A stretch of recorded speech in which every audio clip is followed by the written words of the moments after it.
Un feliz sábado para cada uno de ustedes. Gracias por sus oraciones. Hoy voy a predicar parado.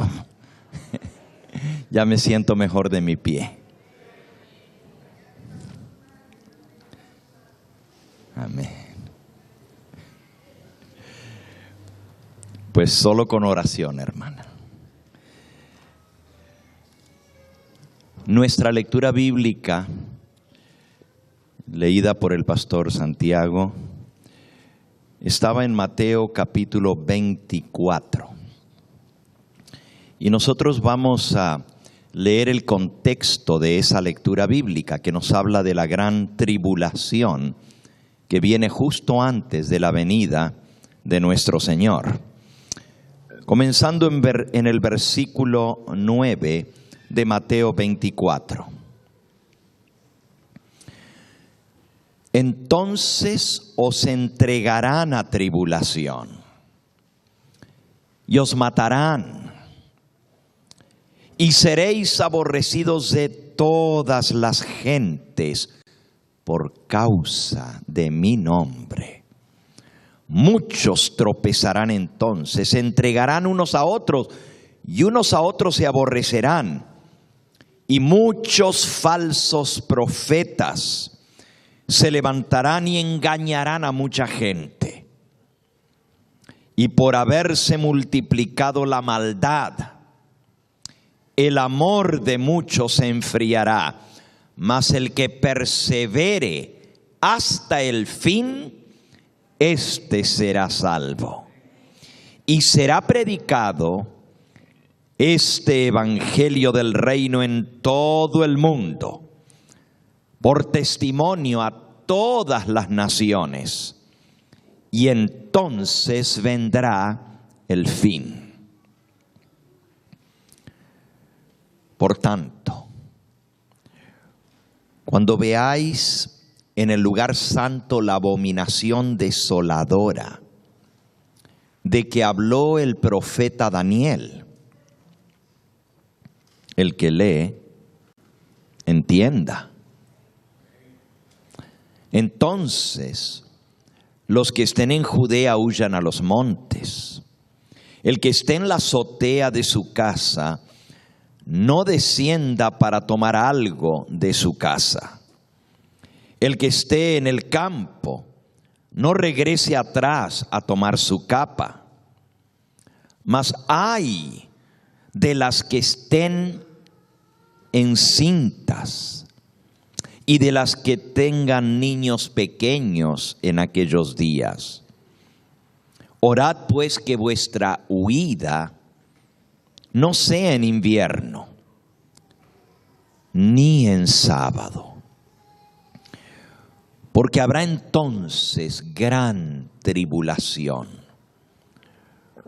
como no lo hubo desde el principio del mundo hasta ahora, ni lo volverá a haber. Y si aquellos días no fuesen acortados, nadie se salvaría, mas por causa de los escogidos, aquellos días serán acortados. Hoy nos toca estudiar acerca de esta gran tribulación.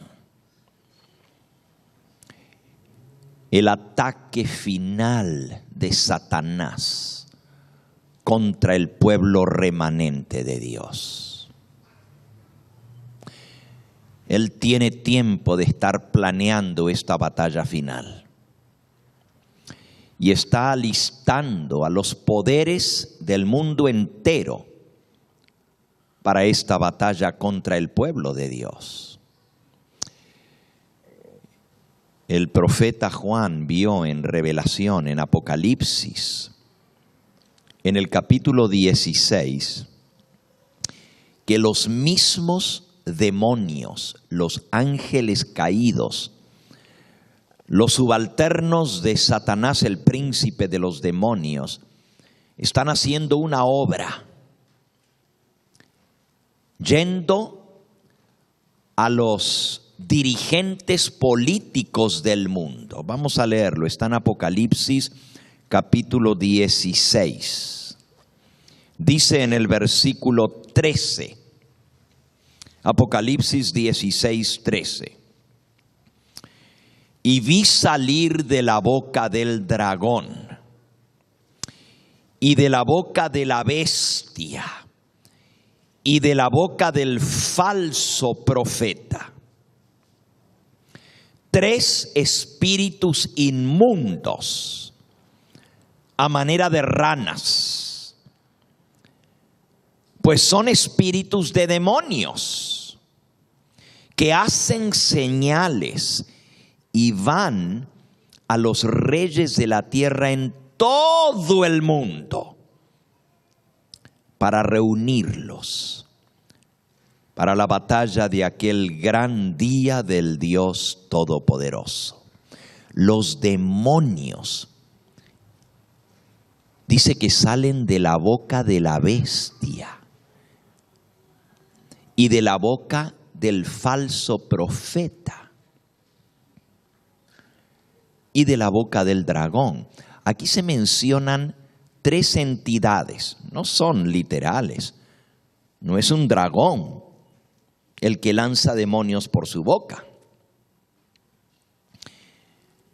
ni es una bestia, un animal, el que arroja demonios, ni tampoco es literalmente un falso profeta literal que envía demonios por la tierra. Son símbolos que representan poderes. Una bestia es un poder político religioso. El falso profeta también es un poder político religioso. Y el dragón también. Normalmente en las escrituras el dragón representa al diablo. Pero en este contexto donde se habla de las 3 partes que se unen para perseguir al pueblo de Dios, el dragón representa también otro sistema falso, religioso, manejado por Satanás, obviamente, porque él es el dragón, pero en este caso se refiere al espiritismo, al poder de Satanás a través de las religiones paganas. La idolatría de las grandes religiones paganas. Porque fíjense que la bestia representa el poder político religioso que tiene su sede en Roma. No vamos a entrar a estudiar los detalles de esta profecía hoy, pero sepan ustedes que la bestia representa el sistema político religioso del papado.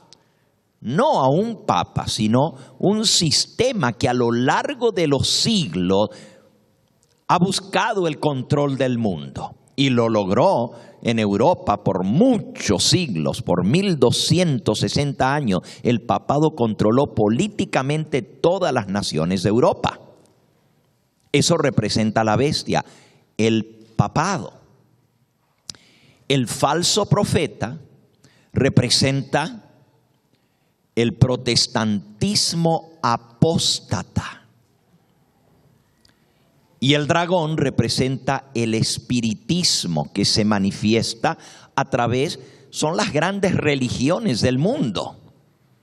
El catolicismo romano, el protestantismo y el espiritismo, porque bajo el espiritismo están todas las religiones paganas que tienen cantidad de dioses, politeísmo, como el brahmanismo, como el shintoísmo, el taoísmo, el hinduismo con todos sus dioses falsos. Pero también el espiritismo moderno se manifiesta a través del movimiento de la nueva era, de New Age, y todo lo que esto envuelve.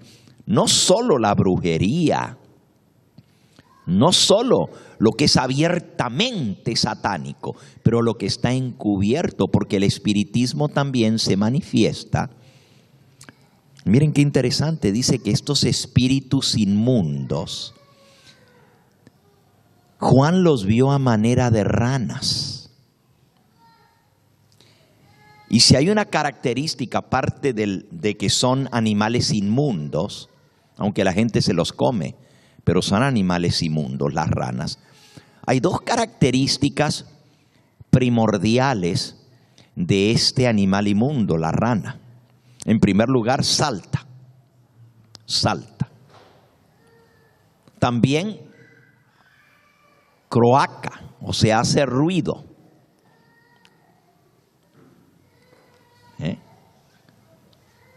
Grita la rana. Donde quiera que usted escucha el chillido, o no sé cómo se llama, el croaquido, creo que es, de la rana. Usted sabe que ahí hay ranas, y donde va usted en un lugar donde hay ranas, donde hay un laguito, un charco, lo que sea, lo escucha desde lejos, como las ranas están, dicen que cantando. Dicen que cantando, pero es el croaquido de la rana. Y en tercer lugar, una característica de la rana, una es que salta, la otra es que canta, pero emite un sonido con su boca. Y lo otro es que las ranas cazan su presa con la lengua. Igual que los reptiles, igual que las víboras, que las serpientes, con la lengua, como las iguanas, como las lagartijas, tiran la lengua y cazan su presa. Y es interesante que Dios escogió mostrarle a Juan espíritus de demonios, porque dice que no son ranas, sino que son, léanlo otra vez, está en el versículo 13, la última parte. 3 espíritus inmundos a manera de rana, como si fueran ranas, dice. Pero en el 14 dice, porque son espíritus de demonios que hacen señales. Señales quiere decir milagros.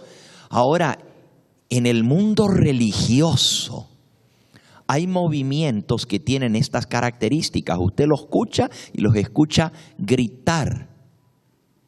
Dice que cantan, pero gritan, pegan chillidos.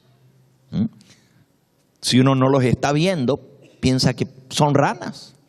Pero también saltan, pegan saltos. Dicen que están adorando a Dios, pero andan saltando de un lugar a otro.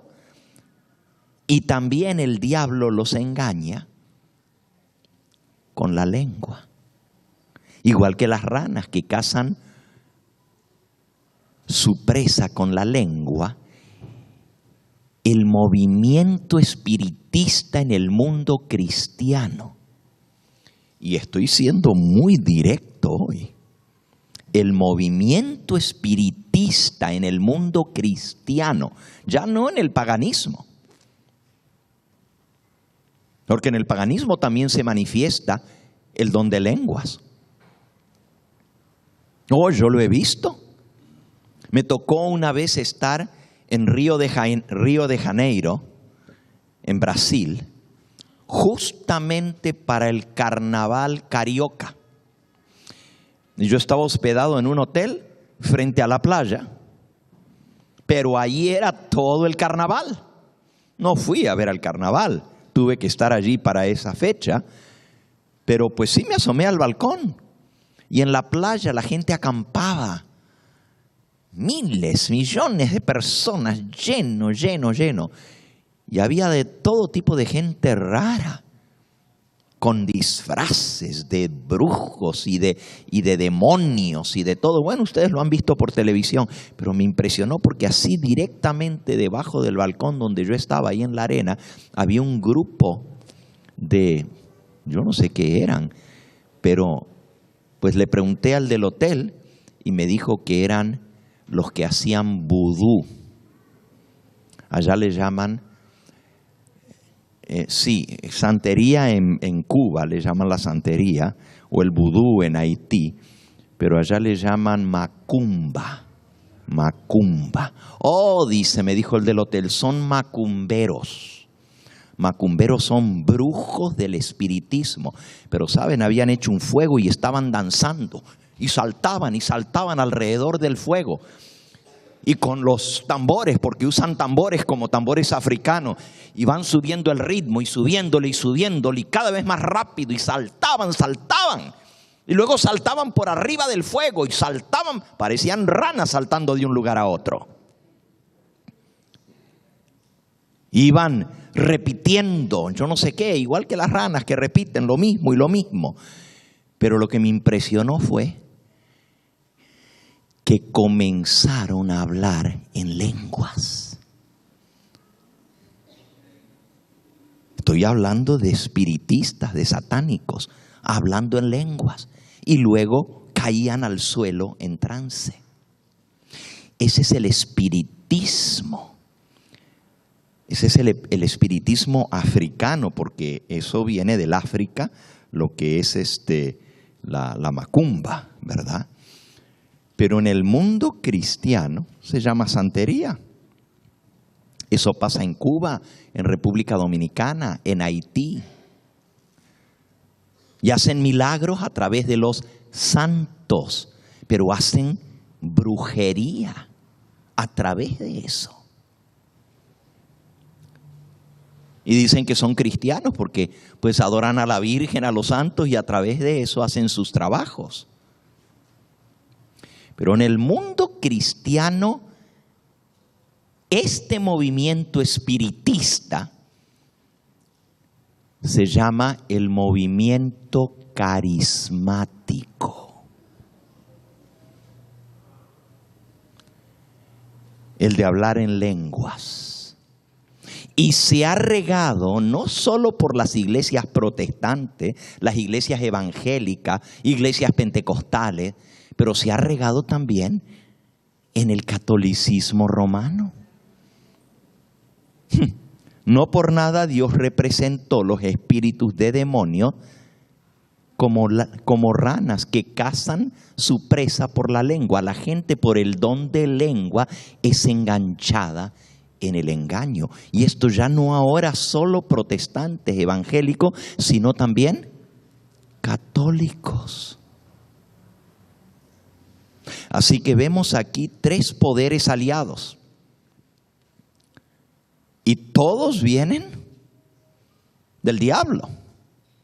Salen de la boca de la bestia, de la boca del falso profeta y de la boca del dragón.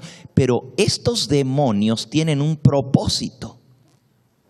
Es ir a los líderes políticos del mundo y prepararlos para la gran batalla. Ahora, ¿contra quién va a ser esa guerra?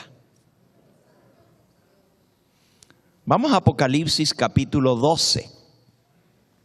Apocalipsis 12. Dice el versículo 17.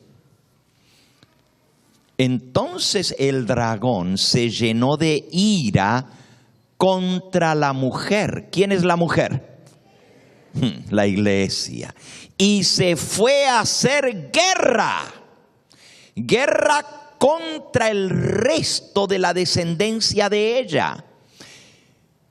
La guerra es contra el resto. El resto quiere decir lo último que queda de la descendencia de la mujer. La mujer es la iglesia del Señor, que fue perseguida a lo largo de los siglos. Pero ahora los últimos que están en esta tierra, que son los descendientes de la mujer, el diablo va a salir a hacer guerra contra el remanente. Otra palabra para resto, lo último que queda, es remanente.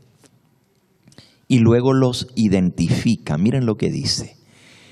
Los que guardan los mandamientos de Dios y tienen el testimonio de Jesucristo. 2 características. Guardan los mandamientos de Dios y tienen el testimonio de Jesucristo. ¿Y cuál es el testimonio que Jesucristo ha dado? Él ha hablado a través de sus profetas. Vayan a Apocalipsis capítulo 19 y versículo 10. Para que veamos qué es el testimonio de Jesús. Porque esa es una característica del remanente, del pueblo verdadero de Dios, contra quien el diablo va a desatar la guerra, la persecución. Apocalipsis 19:10 dice, y está escribiendo Juan: yo me postré a sus pies para adorarlo. Está hablando del ángel que le reveló y le explicó las profecías. Y dice, yo me postré a los pies para adorarlo. Y él me dijo, mira, no lo hagas. Yo soy consiervo tuyo y de tus hermanos que retienen el testimonio de Jesús. Adora a Dios, porque el testimonio de Jesús es ¿qué? El espíritu de la profecía. El que tiene el espíritu de profecía son los profetas. Comparemos eso mismo de Apocalipsis 19:10 con Apocalipsis 22. Y casi las palabras son exactas, solo que cambia una frasecita que nos ayuda a entender lo que es el espíritu de profecía. Dice en el versículo 8, yo, Juan, soy el que oyó y vio estas cosas, y después que las hube oído y visto, me postré para adorar a los pies del ángel que me mostraba estas cosas. Pero él me dijo, mira, no lo hagas, porque yo soy consiervo tuyo y de tus hermanos los profetas. Aquí dice, yo soy consiervo tuyo y de tus hermanos los profetas. En Apocalipsis 19:10 decía, mira, no lo hagas, yo soy consiervo tuyo y de tus hermanos los que tienen el testimonio de Jesús. O sea que los profetas son los que reciben el testimonio de Jesús y lo dan al pueblo de Dios. La guerra es contra los que guardan los mandamientos de Dios y tienen el testimonio de Jesús. Jesús habló a través de los profetas. La palabra de Dios fue escrita por los profetas que tenían el testimonio de Jesús, el espíritu de profecía. Y también en el tiempo actual, Dios habló a su pueblo, a su iglesia, a través del espíritu de profecía, el don profético que Dios dio en nuestros días para la iglesia del Señor. Y esto es lo que nos resguarda a la ley y al testimonio.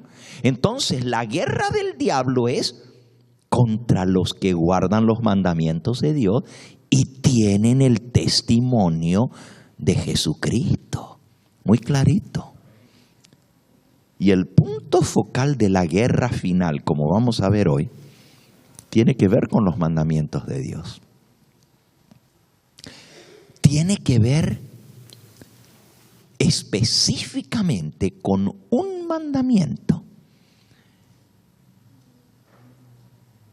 que el diablo odia y que ha tratado de borrar de la faz de la tierra, porque es el mandamiento que nos recuerda que Dios es el creador de todo lo que existe.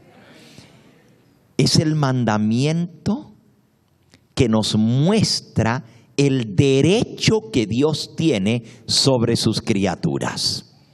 Porque Él es el Dios creador, porque Él hizo el mundo en 6 días y reposó el 7º día. El diablo ha tratado de borrar ese recuerdo del Dios creador. Ha levantado teorías como la teoría de la evolución para decir que venimos de millones de años, que venimos a través de un periodo de evolución, pero que no hay tal Dios que nos creó a su imagen y semejanza. Eso ha tratado el diablo. ¿Y qué se sorprenden acaso? Que fue el Papa Juan Pablo II el que dijo que el relato de Génesis de la creación es un mito.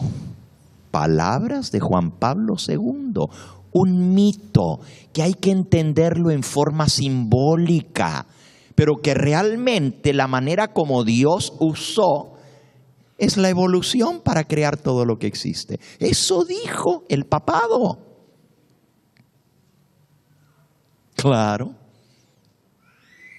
El diablo tratando de borrar de la mente el recuerdo de que Dios hizo el mundo en 6 días, no en 6 millones o 60 millones de años. En 6 días hizo Dios el cielo. Eso dice el 4º mandamiento. Vamos a leerlo.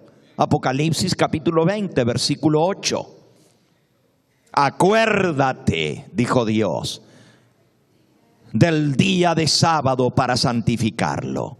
6 días trabajarás y harás toda tu obra, mas el séptimo día es reposo para Jehová tu Dios. No hagas en él obra alguna, ni tú, ni tu hijo, ni tu hija, ni tu siervo, ni tu criada, ni tu extranjero que está dentro de tus puertas. Porque en 6 días hizo Jehová el cielo, la tierra, el mar y todo lo que en ellos hay, y reposó el séptimo día. Por tanto el Señor bendijo el sábado y lo declaró santo, lo santificó. Eso dice la ley de Dios, el 4º mandamiento. Y ese mandamiento es muy importante, porque sin ese mandamiento la ley de Dios no tiene autoridad.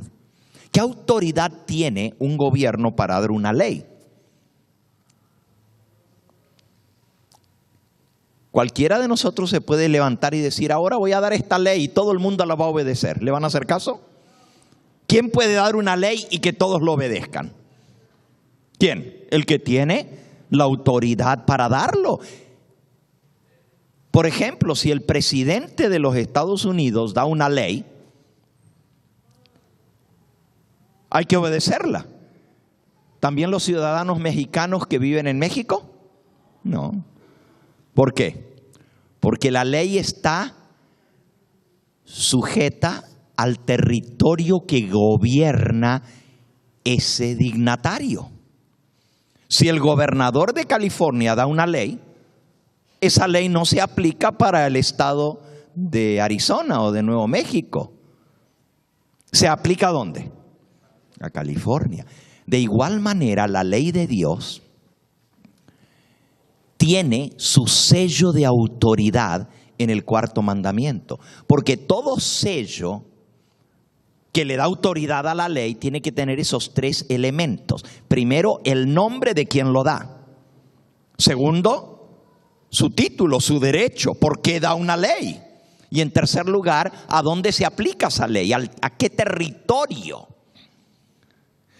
La Biblia nos habla de que Dios tiene un sello que Él va a colocar sobre todos los seres humanos. ¿Se acuerdan que lo estudiamos esta semana? Vamos a Ezequiel capítulo 9. Ezequiel capítulo 9. Dice que Dios le dijo al ángel que traía el tintero de escribano en su cintura: pasa por en medio de Jerusalén. Ezequiel 9, versículo 4. Y le dijo Jehová: pasa por en medio de Jerusalén, de la ciudad, y ponles una señal en la frente a los hombres que gimen y claman a causa de todas las abominaciones que se hacen en medio de ella. Y a los otros dijo, oyéndolo yo: pasad por la ciudad en pos de él, matad, no perdone vuestro ojo, no tengáis misericordia, matad a viejos, jóvenes, vírgenes, niños y mujeres, hasta que no quede ninguno. Pero a todo aquel sobre el cual hubiere señal, no os acercaréis. La señal que Dios coloca sobre sus hijos es una señal de protección, para protegerlos de la destrucción que viene. Ahora regresamos a Ezequiel, pero comparemos esto, ya lo hemos estudiado esta semana, cuando estudiamos el tema del sello de Dios, el sellamiento. Apocalipsis capítulo 7. Apocalipsis 7, dice el versículo 1: después de esto vi a 4 ángeles en pie sobre los 4 ángulos de la tierra, que detenían los 4 vientos de la tierra para que no soplase viento alguno sobre la tierra, ni sobre el mar, ni sobre ningún árbol. Y vi también a otro ángel que subía de donde sale el sol y tenía el sello del Dios vivo. Y clamó a gran voz a los 4 ángeles, a quienes se les había dado el poder de hacer daño a la tierra y al mar, diciendo: no hagáis daño a la tierra, ni al mar, ni a los árboles, hasta que hayamos sellado en sus frentes a los siervos de nuestro Dios. Dios coloca una señal, un distintivo, un sello sobre sus siervos, sus hijos que le sirven, que le obedecen. Y la orden es: no suelten los vientos hasta que hayamos marcado y sellado en sus frentes a los siervos de nuestro Dios. Volviendo a Ezequiel, el capítulo 9, tan pronto como ese sello se ha puesto, que es un sello de protección, los demás, que son los que traen la destrucción, sueltan los vientos y vienen los 7 ángeles que traen las copas de destrucción, las copas de ira, los juicios de Dios, y los sueltan sobre la tierra y se suelta el caos.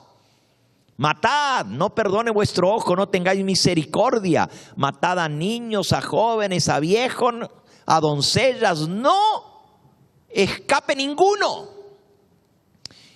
Y dice: y comenzaron por el santuario, pero Dios le dijo: pero el que tenga señal, no lo tocaréis, no os acercaréis siquiera a él. El sello es una señal de protección. Ahora, esa señal, noten cómo le llama el profeta Ezequiel. Ezequiel capítulo 9 y versículo 4. Pasa por en medio de la ciudad, por en medio de Jerusalén. Y recuerden que Jerusalén representa al pueblo de Dios, a los escogidos de Dios, a su iglesia. Ponles una señal en la frente. Ahora, el mismo profeta Ezequiel nos explica cuál es esa señal que identifica al pueblo de Dios como sus hijos e identifica a Dios como el que tiene autoridad sobre ellos. ¿Cuál es la señal que Dios les coloca? Ahí mismo en Ezequiel, en el capítulo 20. Ezequiel capítulo 20. Reina Valera Antigua dice así, versículo 12. Les di también mis ¿qué? Mis sábados para que fuesen por señal. El mismo profeta Ezequiel, que vio el ángel que estaba colocando la señal sobre los hijos de Dios, dice que Dios le dijo: les di mis sábados para que fuesen por señal entre mí y ellos. Hay una señal entre Dios y su pueblo. Y dice que esa señal es para que supiesen que yo soy Jehová que los santifico. La señal entre Dios y su pueblo santificado por Dios es su santo ¿qué? El sábado. Miren el versículo 20 del mismo capítulo 20. Ezequiel 20:20. ¿Qué dice? Y diles también mis sábados, y sean por señal entre mí y vosotros, para que sepáis que yo soy Jehová vuestro Dios. ¿Cómo se reconoce al verdadero pueblo de Dios que le sirve? Dios dice, tienen una señal. Y esa señal muestra que yo soy el Dios de ellos y que ellos son mi pueblo. Y claro, es fácil entender por qué el sábado es la señal entre Dios y su pueblo. Porque el sábado es el mandamiento en el cual Dios se presenta como el creador que tiene derecho sobre sus criaturas, porque Él las hizo, porque Él las formó, porque Él las creó, porque Él tiene derecho de darnos leyes y mandarnos a cumplirlas, porque Él es el creador, Él es el soberano de todo el universo. Y todo sello o señal tiene que tener estas tres características. Número uno, tiene que tener el nombre de quien da esa ley. Si es un sello, por ejemplo, el sello del presidente de los Estados Unidos tiene que decir el nombre, el título que tiene, el cargo que ocupa y el territorio sobre el cual gobierna. El sello del presidente de los Estados Unidos dice Barack Obama, presidente. Pero si nomás dijera presidente, ¿presidente de qué? Tiene que decir presidente de qué? De los Estados Unidos de Norteamérica. Ahí está su territorio. Entonces, si él emite una ley, tiene derecho a hacerlo porque es el presidente de la nación. Pero esa ley se aplica sobre los habitantes de los Estados Unidos de Norteamérica. Tiene su nombre, Barack Obama, tiene su título, presidente, y tiene su territorio sobre el cual gobierna, Estados Unidos de Norteamérica, y sus territorios afiliados, dice el sello. Así dice, presidente de los Estados Unidos y sus territorios afiliados. Porque Puerto Rico no es parte de los Estados Unidos, pero está afiliado. Y la ley se aplica a Puerto Rico también, les guste o no. Porque es un estado libre afiliado. Guam es una isla en el Pacífico. También está afiliada a los Estados Unidos. Y también las leyes se aplican allí. Por eso la ley de Dios tiene un sello, una señal. Y Dios dice que es el sábado esa señal. Ahora fíjense bien. El sábado es el único mandamiento de los 10 que contiene el nombre, el título y el territorio sobre el cual gobierna el soberano del universo. Repasemos otra vez el cuarto mandamiento. Dice el versículo 8, acuérdate del día sábado para santificarlo. Versículo 9. No hagas en él obra alguna, ni tú, ni tu hijo, ni tu hija, ni tu siervo, ni tu sierva, ni tu criada, ni el extranjero que está dentro de tus puertas. Versículo 10. Ahora el 11. Porque en 6 días hizo Jehová.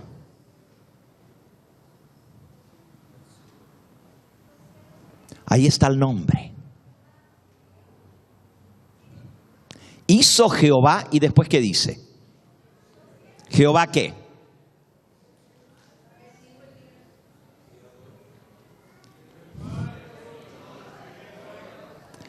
Hizo los cielos, la tierra, el mar y todas las cosas que en ellos hay. Y reposó el séptimo día, por esto el Señor, Jehová, bendijo el día de reposo y lo santificó. ¿Cuál es el derecho que tiene Dios para establecer una ley? Que Él es el creador. Él es el creador. ¿Y cuál es su territorio? ¿A dónde se aplica esa ley? Cielo, tierra, mar y todo lo que en ellos hay. Ese mandamiento trae las características del sello, y por eso el diablo ha querido borrar el sello de la ley para que esté castrada, que no tenga fuerza, que no tenga valor esa ley. ¿Y qué ha hecho? Miren, con el mundo católico les dio una ley cambiada, totalmente adulterada. En el mundo católico, el catecismo enseña una ley diferente. Se parece, pero no es igual. Porque en la Biblia, el primer mandamiento dice: no tendrás otros dioses delante de mí. Y en el catecismo dice: amar a Dios sobre todas las cosas. El segundo mandamiento en la ley de Dios dice: no te harás. Está en Éxodo 20, lo pueden leer, versículo 4. No te harás imagen, ni ninguna semejanza de lo que está arriba en el cielo y abajo en la tierra, ni en las aguas debajo de la tierra. Versículo 5. No te inclinarás a las imágenes, ni les rendirás culto, porque yo soy Jehová tu Dios. Dios tiene derecho a ordenar, y Él dice: no quiero que me hagan imágenes, ni a mí, ni a lo que está en el cielo, ni en la tierra, ni en ninguna parte. No quiero imágenes, ni que se postren delante de imágenes. Pero ¿qué dice el catecismo? El primer mandamiento: amar a Dios sobre todas las cosas. Y el segundo: no jurar su santo nombre en vano. Y el tercero: santificar las fiestas. ¿Qué pasó con el segundo? Porque en la Biblia el tercer mandamiento es: no tomarás el nombre de Jehová tu Dios en vano. Ese es el tercero. Pero el segundo, que habla de las imágenes, lo quitaron del catecismo. No está, la ley está truncada, la ley está adulterada, cambiada. Lo que Dios escribió con su propio dedo en tablas de piedra y se lo dio a Moisés, le quitaron todo el mandamiento de las imágenes. Y el catecismo dice: amar a Dios sobre todas las cosas, no jurar su santo nombre en vano, santificar las fiestas, honrar a padre y madre, y ahí siguen. Quiere decir que se elimina el segundo mandamiento en el mundo católico. Ah, dice usted, pero las iglesias protestantes sí tienen el mandamiento de no hacerse imágenes. Correcto, ese sí está. Pero entonces el cuarto mandamiento, que dice: acuérdate del día de sábado para santificarlo, en el catecismo dice: santificar las ¿qué? Las fiestas. Ya no dice el sábado, santificarlas. ¿Y cuáles son las fiestas? Pues la que la iglesia dice que hay que guardar. Ahorita viene una fiesta el próximo fin de semana. El Día de Todos los Santos y el Día de Todos los Difuntos. O como le llaman, el Día de los Muertos, ¿verdad? Que es una fiesta totalmente pagana. Viene del paganismo, del culto a los demonios, a los espíritus de los muertos. Pero eso la Iglesia Católica lo incorpora dentro del culto cristiano y le llama Día de Todos los Santos. ¿Y quiénes son los santos? Pues los que murieron y ahora están canonizados. Entonces tienen su día los muertos. Y por eso el 2 de noviembre es el Día de Todos los Difuntos. Pero es lo mismo, porque los santos son muertos que supuestamente ya están en el cielo. Pero esa fiesta se celebra, ustedes lo saben, en nuestros países de origen. La gente va a los cementerios el Día de los Muertos, le lleva comida, les pone en las tumbas. Y el Día de Todos los Santos van a rezarle a todos los santos del santoral, a todos los santos. Costumbres paganas. Totalmente. Y la prueba de eso es que la noche, que es la víspera, cuando comienza el Día de Todos los Santos, supuestamente con la puesta del sol, esa noche, que es víspera de Todos los Santos, es Halloween. ¿Y qué quiere decir Halloween? Hallow en inglés quiere decir santo. Por ejemplo, el Padre Nuestro en inglés se dice: Our Father which art in heaven, hallowed be thy name. Padre nuestro que estás en los cielos, santificado sea tu nombre. Santo es tu nombre. Hallowed be thy name. Santo es tu nombre.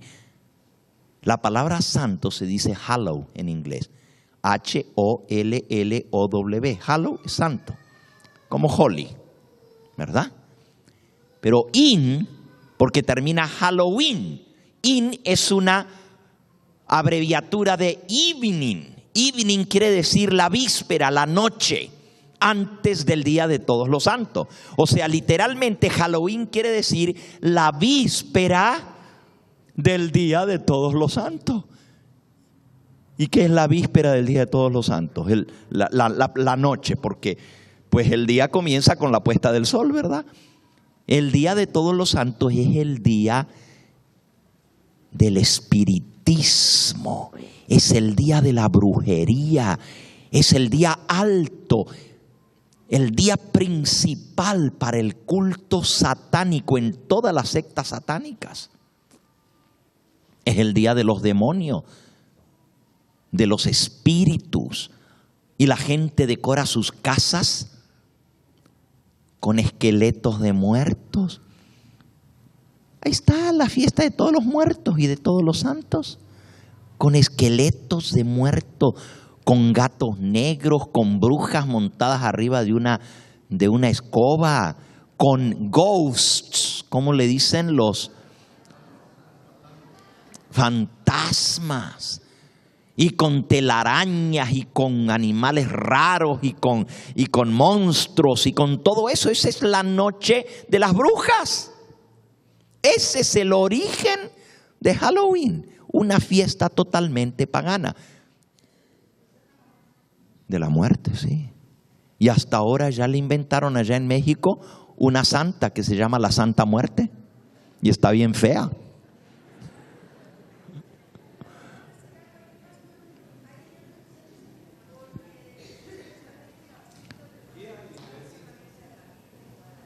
No la están escuchando por televisión, hermana.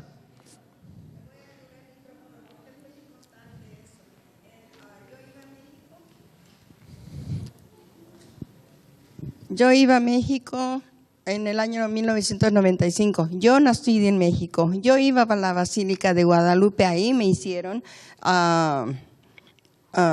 de niña, que iba al catecismo, y también ahí yo iba a la escuela. Me hicieron la primera comunión.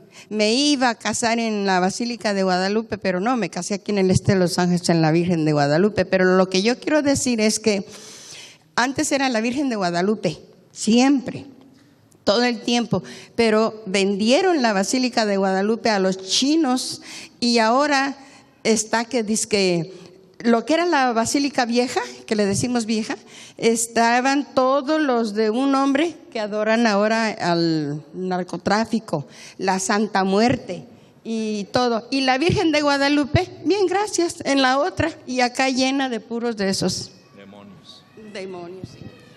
Sí, hermanos, ahí se ve la mezcla del catolicismo romano con el paganismo, con el espiritismo. Miren, yo estuve en el sur de México, en un pueblo que se llama San Juan, cerca de Tuxtla Gutiérrez. Y ese pueblo, San Juan Bautista, justamente sin querer, fuimos a visitar ahí, y era el día de la fiesta de Juan Bautista. Y estaba la catedral allí llena de gente. Y dentro de la iglesia católica estaban los chamanes, le dicen ellos, los chamanes. Y estaban haciendo sus limpias. Dentro de la iglesia católica estaba llena de humo. Hasta sacamos fotos, no dejaban sacar fotos, pero andaba Dani, mi hijo, conmigo, y él así con su teléfono comenzó a sacar fotos, porque no podíamos creer que dentro de la iglesia católica, con cantidad de gente y haciendo cola para bautizar a sus niños, estaban los brujos. Entonces primero lo pasaban con el brujo que le hiciera la limpia al niño, y después lo pasaban con el sacerdote para que lo bautizara. Eso muestra cómo está unido el espiritismo con el catolicismo romano, que es lo que hablábamos hace un momento.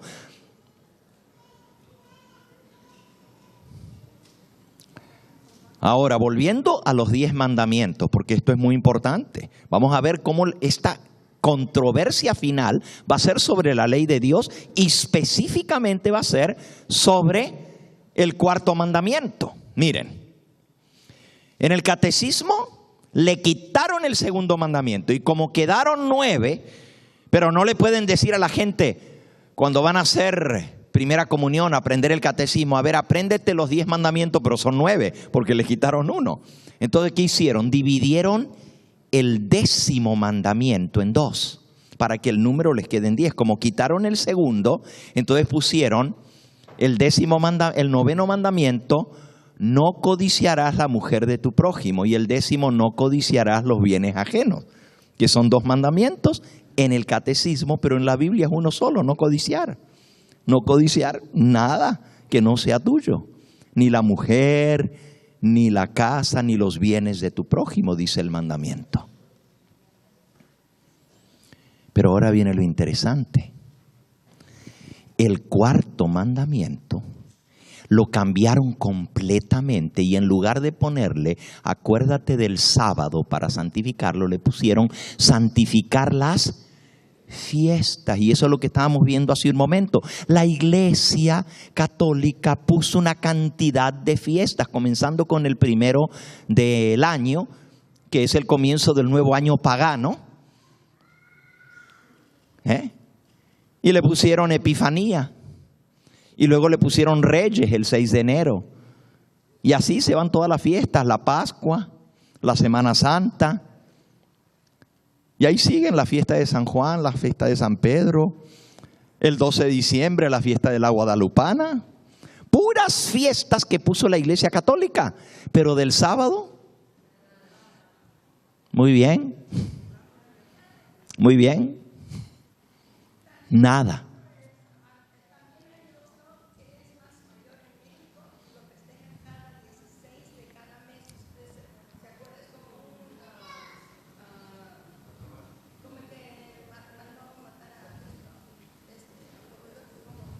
Pilato o Judas.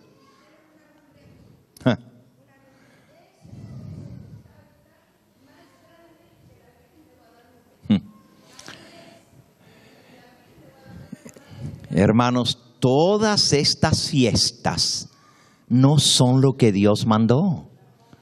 Entonces se hace a un lado el mandamiento de Dios del sábado para poner mandamientos ¿de qué? De hombres. ¿Qué dijo el Señor Jesús? Léanlo. En San Marcos, en el capítulo 7.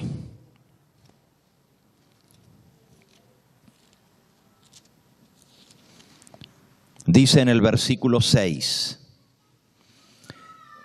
respondiendo Jesús les dijo: hipócritas, bien profetizó de vosotros Isaías, como está escrito: este pueblo de labios me honra, mas su corazón está lejos de mí. Pues en vano me honran, enseñando como doctrinas mandamientos ¿de qué? De hombres.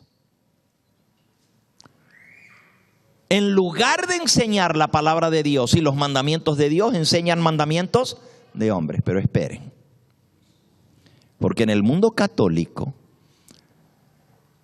el diablo ha metido el gol cambiando la ley de Dios, alterando la ley. Y si usted no lee la Biblia como católico, nunca se va a enterar que el sábado es el día de reposo. Porque el catecismo dice santificar las fiestas. Aunque se aprenda de memoria los 10 mandamientos, están cambiados. Pero ahora viene el mundo protestante. El mundo protestante, no tiene imágenes, no, porque eso es idolatría. Y por eso soy evangélico, porque yo no me postro delante de las imágenes. Y qué bueno que Dios les abrió los ojos para ver la realidad de la idolatría. Pero resulta que cuando llegas con el evangélico, todos los mandamientos están buenos, menos uno. El primero, no tener otros dioses, amén. No tener imágenes, amén. No tomar el nombre de Dios en vano, amén. Honrar a padre y madre, amén. No matar, no cometer adulterio, no hurtar, no levantar falso testimonio y no codiciar. Todo eso, amén, amén, amén. Pero cuando llegas al cuarto, acuérdate del día sábado para... ¡Ah, no! Eso fue clavado en la cruz. La ley entera fue clavada en la cruz. Como cantó la hermana Rocío, ¿verdad? Dicen que la ley fue clavada en la cruz, pero ¿cuál ley clavó Dios en la cruz? Si Él dijo, no he venido a abrogar la ley. El sábado es el día del Señor y nunca ha sido cambiado, ni abrogado, ni abolido. Pero el mundo protestante, evangélico, pentecostal, en lugar del sábado, tienen el domingo. ¿Y de dónde sacan el domingo en la Biblia? ¿Por qué? Porque Cristo resucitó en domingo, ¿ok? ¿Y dónde dice la Biblia que hay que guardar el domingo? Porque Él resucitó en domingo. El católico hace bien en guardar el domingo porque ellos siguen lo que dice el Papa y lo que dice la iglesia. Lo que manda la iglesia, eso hacen. Pero el evangélico, el protestante, el cristiano dice, no, nuestra base no es lo que dice el Papa, nuestra base es lo que dice ¿qué? La Biblia. Y entonces, si vamos a hacer lo que dice la Biblia, ¿por qué no guardamos el sábado? Ahora, aquí es donde viene la controversia. Porque Dios está sellando a sus hijos y colocando la señal de lealtad.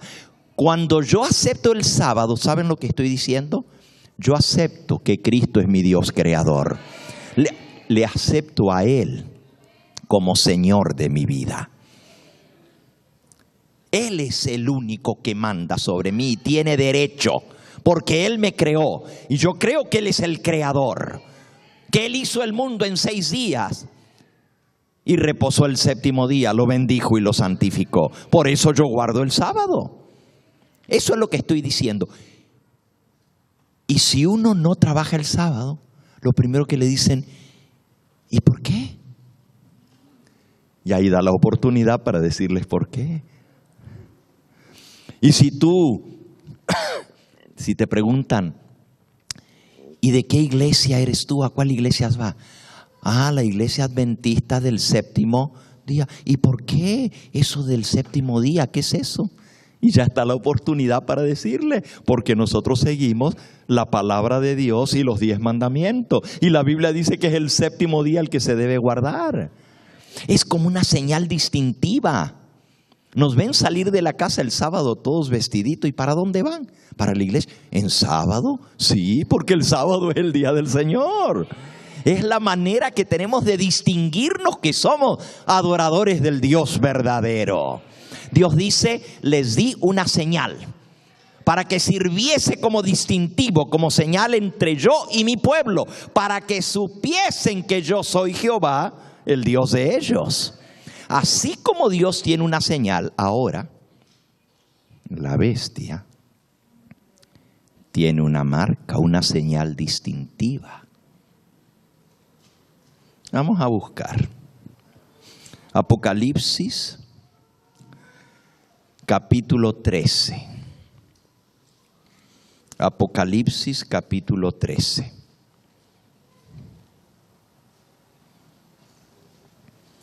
Versículo 16. Y hacía que a todos, está hablando ahora, ya vamos a estudiar más a fondo este capítulo 13. Y hacía que a todos, pequeños y grandes, ricos y pobres, libres y esclavos, se les pusiese una marca en la mano derecha o en la frente, y que ninguno pudiese comprar ni vender sino el que tuviese la marca o el nombre de la bestia o el número de su nombre.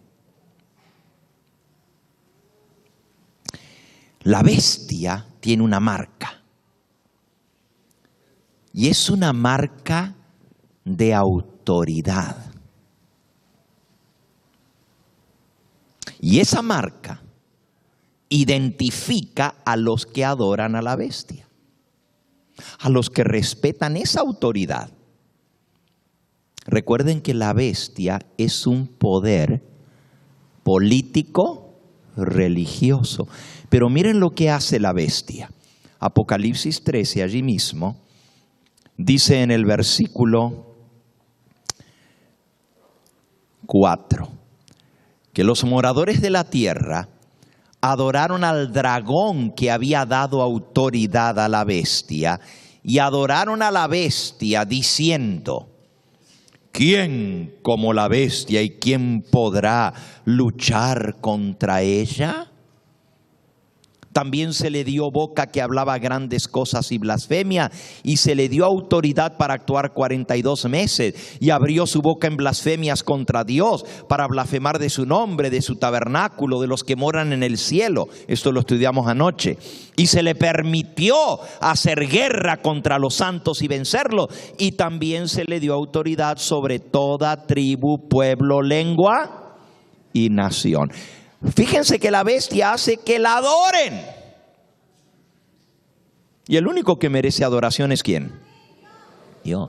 Pero si se está poniendo para ser adorada y hace que todos los moradores de la tierra adoren, entonces se hace como si fuera Dios. Y anoche nosotros vimos lo que es blasfemia, porque este poder dice que habla blasfemias contra Dios. Y blasfemia es que un hombre se haga pasar como si fuera ¿qué? Dios. Se haga adorar como si fuera Dios. Imagínense que le dicen su santidad. Y ahora que vino aquí a Washington, el presidente Obama, que no es católico, dicen que es evangélico, dicen, pero también dicen que es musulmana, saber que sea. Lo recibió al Papa y le dijo su santidad. Pero la Biblia dice que santo hay solo uno, que es Dios. Y le llamó Santo Padre. Y Jesús en Mateo 23, versículo 9 dice: no llaméis Padre vuestro a nadie en los cielos, porque uno es vuestro Padre, a nadie en la tierra, porque uno es vuestro Padre, el que está en los cielos. Mateo 23, 9. A ver, pónganlo ahí en la pantalla. Mateo 23, 9. ¿Qué dice? Son palabras del Señor Jesús. No llaméis Padre vuestro a nadie en la tierra, porque uno es vuestro Padre, el que está en los cielos. Entonces, ¿cómo le voy a llamar Santo Padre a un hombre, si el único Santo Padre es el Padre Celestial? Su santidad se hace llamar el Santo Padre. Miren, tiene títulos de blasfemia, porque en primer lugar le usurpó el lugar a Dios Padre. Él ahora es el Santo Padre. Pero también le usurpó el lugar a Cristo, porque dice que Él es el sumo pontífice. Y el único pontífice que tenemos nosotros es Cristo. Entonces le usurpó el título a Cristo, le robó su título. Literalmente. A ver, vamos a Hebreos capítulo 8 y versículo 1, Reina Valera Antigua. ¿Qué dice? Hebreos 8:1. Ahora bien, el punto principal de lo que venimos diciendo es este. La suma de lo dicho es: tenemos tal pontífice que se asentó a la diestra del trono de la majestad en los cielos. ¿Cuál es el pontífice que está sentado a la diestra de la majestad en los cielos? Jesucristo. Pontífice quiere decir un mediador entre Dios y los hombres. Eso es un pontífice. Pero miren lo que dice Primera de Timoteo capítulo 2 y versículo 5. Primera de Timoteo 2, 5. Porque hay un solo Dios y un solo mediador entre Dios y los hombres, Jesucristo. ¿Quién es el único mediador, el único pontífice entre Dios y los hombres? Jesucristo. Entonces, le usurpa, le arrebata el título al Padre Celestial, haciéndose llamar Santo Padre. Le arrebata el título a Cristo, haciéndose llamar Sumo Pontífice.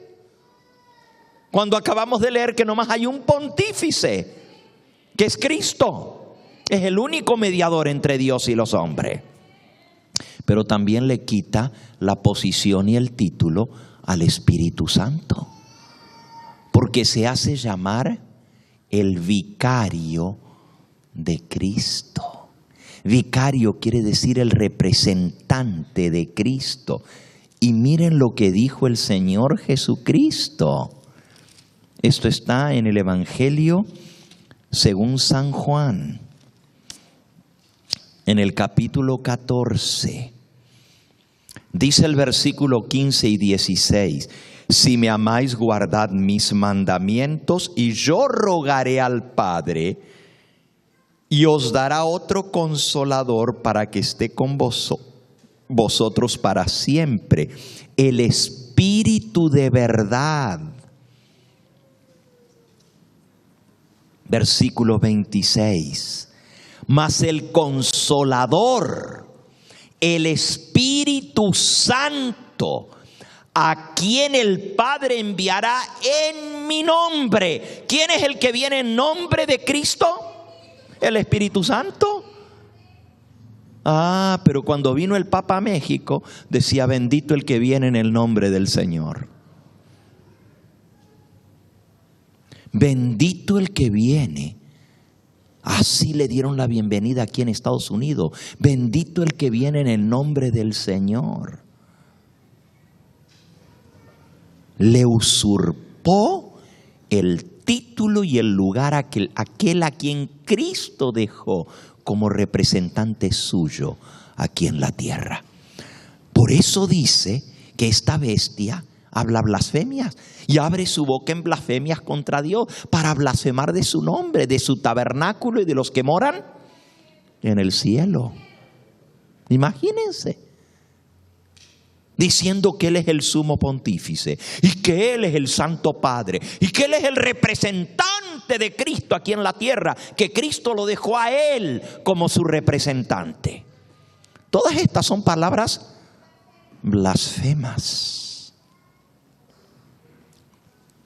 Ahora se está preparando el terreno para lo que viene. Miren ustedes esto. El Papa vino a América y habló de los derechos civiles. Habló muy bonito. Habló de la libertad de conciencia. ¿Escucharon su discurso? ¿Lo escucharon? Habló de la libertad de conciencia y de la libertad que hay en esta nación, la tierra de la libertad.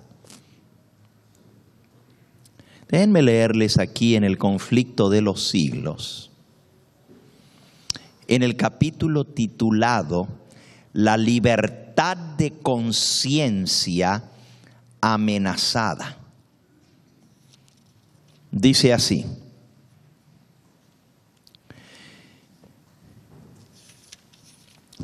capítulo La libertad de conciencia amenazada. Los protestantes consideran hoy al romanismo con más favor que años atrás. En los países donde no predomina el catolicismo y donde los partidarios del Papa siguen donde no predomina el catolicismo y donde los partidarios del Papa siguen una política de conciliación para ganar influjo, se nota una indiferencia creciente respecto a las doctrinas que separan a las iglesias reformadas de la jerarquía papal. Entre los protestantes está ganando terreno la opinión de que al fin y al cabo los puntos vitales, las diferencias que tenemos entre el catolicismo romano y el protestantismo no son tan grandes como antes se suponía, y que unas pequeñas concesiones de parte de los protestantes nos pondrán en mejor relación con Roma. Los defensores del papado declaran que la iglesia ha sido calumniada y que el mundo protestante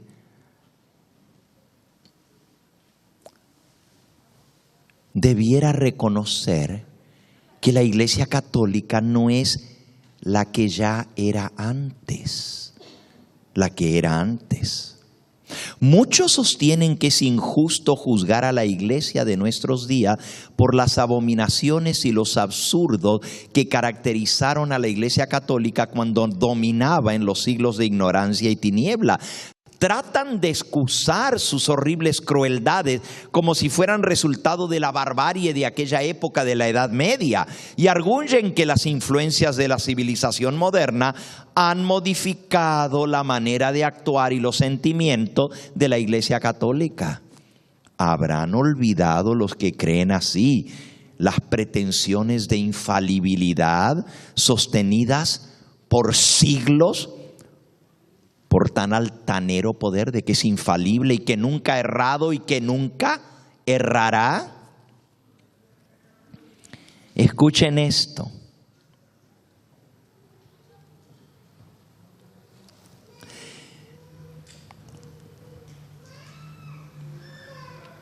Conflicto de los siglos, página 620.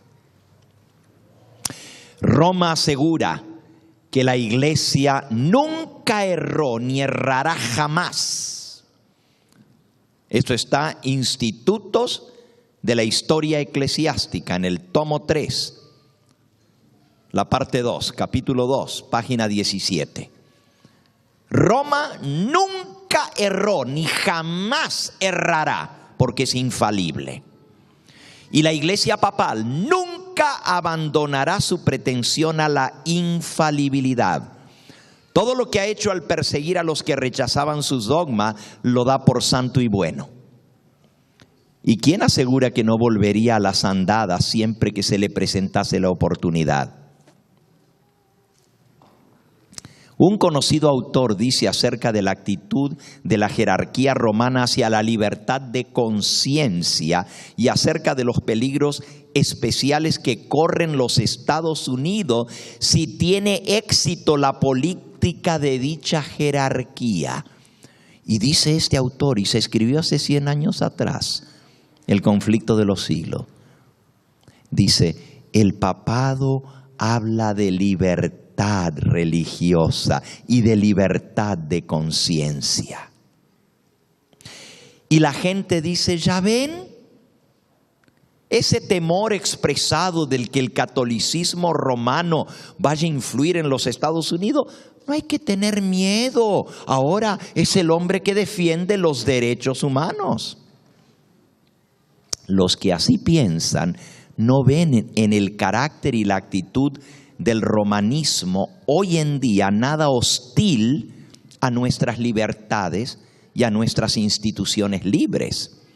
Y no ven tampoco nada inquietante en el incremento que está teniendo el catolicismo romano en los Estados Unidos. Comparemos pues primero algunos de los principios fundamentales de nuestro gobierno en los Estados Unidos con los de la Iglesia Católica. La Constitución de los Estados Unidos garantiza la libertad de conciencia. El Papa vino ahora a Washington y dijo, la libertad de conciencia. Y qué bonito que sonaba.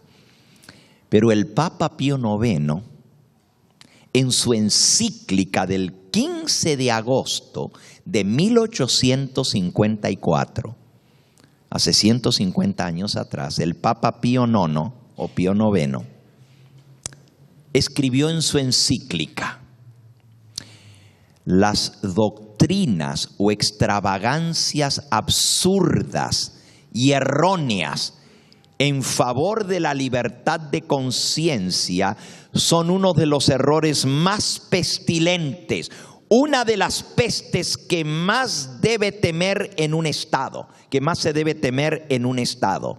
La libertad de conciencia no puede ser permitida para hacer lo malo.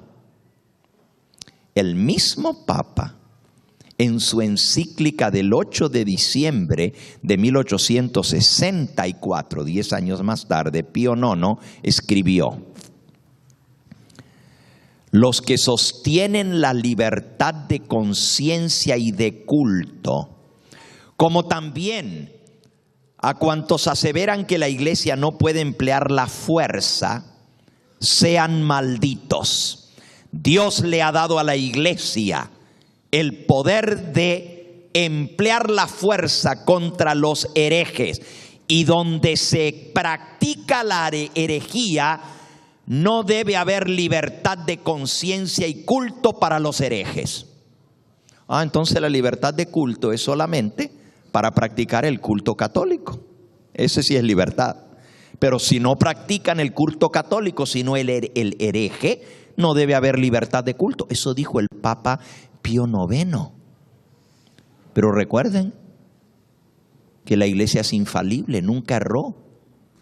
Y lo que él dijo es infalible porque lo dijo un Papa, no puede errar. Entonces, ¿cómo ahora el Papa habla de libertad de conciencia? Escuchen. El tono pacífico que Roma emplea en los Estados Unidos no implica un cambio de sentimientos. La Iglesia Católica es tolerante cuando es impotente porque no es mayoría. El obispo O'Connor, obispo de Baltimore, dice: la libertad religiosa se soporta tan solo hasta que pueda practicar lo opuesto sin peligro para el mundo católico. Soportamos la libertad religiosa hasta que podamos imponer la religión verdadera. El arzobispo de San Luis, no de San Luis Potosí, sino de San Luis, Estados Unidos, dijo: la herejía y la incredulidad son crímenes. La herejía y el no creer en nada son crímenes. Y en los países católicos como Italia y España, por ejemplo, donde todo el pueblo es católico y donde la religión católica es parte esencial de la ley del país, se castiga la herejía y se castiga el ateísmo igual que cualquier otro crimen. Todo cardenal y arzobispo y obispo de la Iglesia Católica presta un juramento de obediencia al Papa, en el cual se encuentran las siguientes palabras. Esto es: todo cardenal, arzobispo u obispo tiene que jurar esto al tomar su voto. Me opondré a los herejes, cismáticos y rebeldes contra nuestro Señor el Papa, contra sus sucesores, y los perseguiré con todo mi poder. Ahora, el Papa Francisco es el primer papa en la historia que es jesuita. Los jesuitas fueron expulsados de muchos países en el mundo, entre ellos México. El benemérito Benito Juárez expulsó a los jesuitas de México.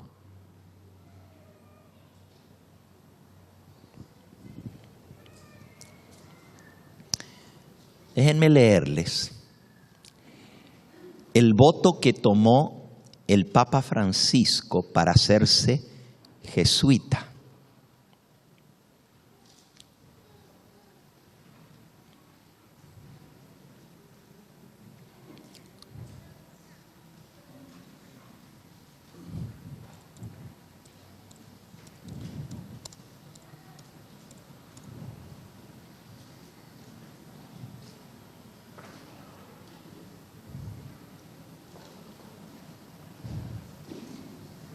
A ver si lo encuentro aquí, un segundito.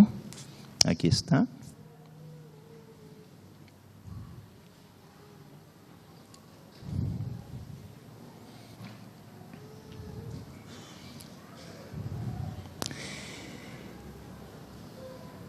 El Papa actual se llama Francisco, ese es el nombre que él adoptó, pero su nombre es Jorge Mario Bergoglio. Recibió mucho entrenamiento mientras se preparaba para ser un sacerdote jesuita en la Facultad de Teología de San Miguel en Buenos Aires, Facultad Jesuita. Fue ordenado al sacerdocio jesuita en 1969, todavía estudiando teología.